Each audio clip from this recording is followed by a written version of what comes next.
Bonjour, je suis Édouard de Bastogne. Je pense que je suis en train de faire un burn-out. Voilà, j'en peux plus. Et mes proches me conseillent de prendre des antidépresseurs. Qu'en pensez-vous? Santé, bonjour.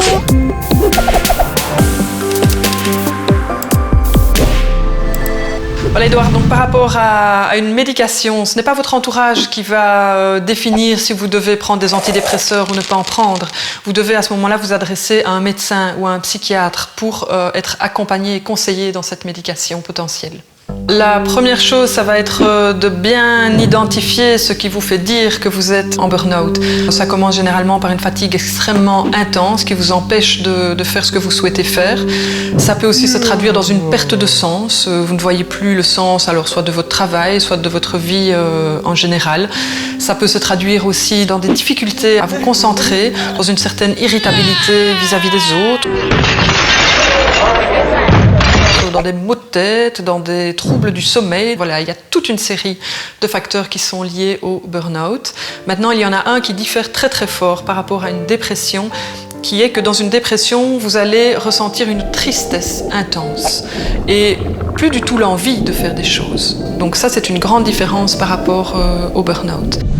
Ah oui, donc quand je vous écoute, voilà, ça me confirme bien que je suis en train de faire un burn-out, quoi. Et vous auriez peut-être des conseils pour traverser ça? La première chose à faire, Edouard, ça va être de recharger vos batteries. Donc je vais prendre l'analogie du téléphone. Vous savez que quand votre téléphone est tout à fait plat, et c'est le cas de vos batteries personnelles dans un moment de burn-out, donc quand c'est tout à fait plat, ça met longtemps à recharger. Donc il va vraiment falloir prendre le temps de recharger vos batteries. Ensuite, le premier réflexe qu'on a, ça va être, dès que les batteries sont un petit peu rechargées, ça va être de se dire « Youpi, j'ai à nouveau l'énergie de faire plein de choses, je me remets en route comme avant ». Et c'est là l'erreur. C'est-à-dire que la deuxième chose à faire, ça va être d'évaluer votre charge, parce que vos batteries sont rechargées peut-être à 10%, à 30%, à 50%, et de pouvoir alors définir ce que vous allez choisir comme activité en fonction de la charge que vous avez, pour ne pas vous épuiser directement et retomber à zéro trop vite. La troisième chose à faire, et là on est dans beaucoup plus du long terme, ça va être d'engager une réflexion sur ce qui a créé cette situation, ce qui a favorisé ce burn-out.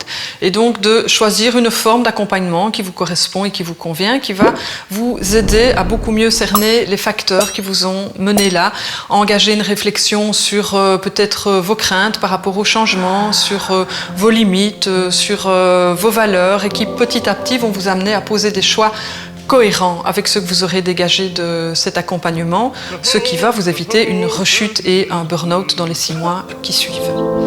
Édouard, j'espère avoir pu vous aider à poursuivre votre réflexion et à mettre en place petit à petit des solutions, et je vous souhaite de prendre soin de votre santé.